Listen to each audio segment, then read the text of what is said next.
আমার লেখা আজকের কবিতা এ কোন কর্মী, এ কোন কর্মী। নতুন প্রজন্মের কর্মের মিছিল মাঝে মাঝে চোখে পড়ে রাজপথে। এরা কিরকম কর্মী? লকআউট ক্লোজার হয় না এদের কর্মজীবনে।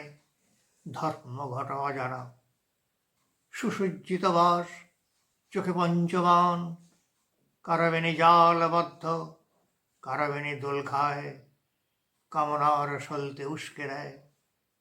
বেনি তো দোলে, কিন্তু কারো হৃদয় কি দোলায়? গরল পান করে নীল কণ্ঠ ওরা, ওদের বুকে গলিত লাভা, ওদের বুকে জমাট বাঁধা কান্না। সারা শরীর ঘিরে যাদের পূর্ণিমার জ্যোৎস্না থাকার কথা, কিন্তু তাদের সব আভা মেঘে ঢাকা।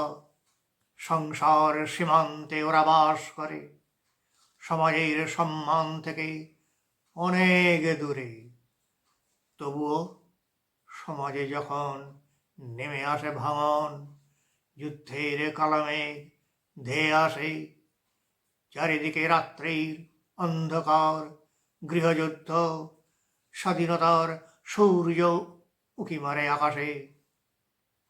সবখানে হৃদয়ের প্রদীপ জেলে এগিয়ে আসে ওই নারী বার বধূ।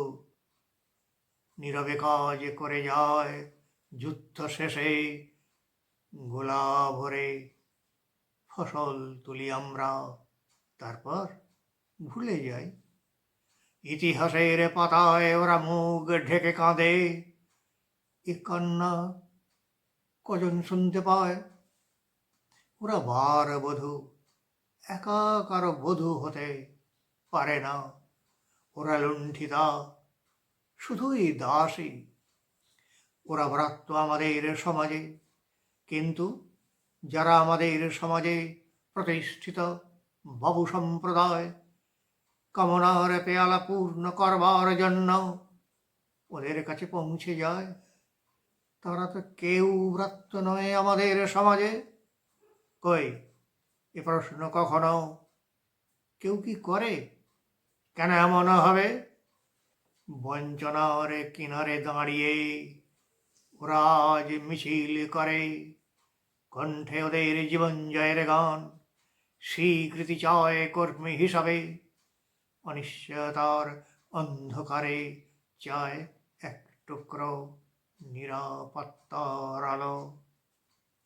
আর আকাশবাণী নয়, পুতুল খেলা শেষ হোক, মর্যাদায় প্রতিষ্ঠিত করো এদের। সাথে সাথে এই ভারাঙ্গনা সমাজে যাতে আর কাউকে আসতে না হয়, তার কাজ শুরু হবে কবে? সেই কাজ শুরু করাই হোক একটি অঙ্গীকার।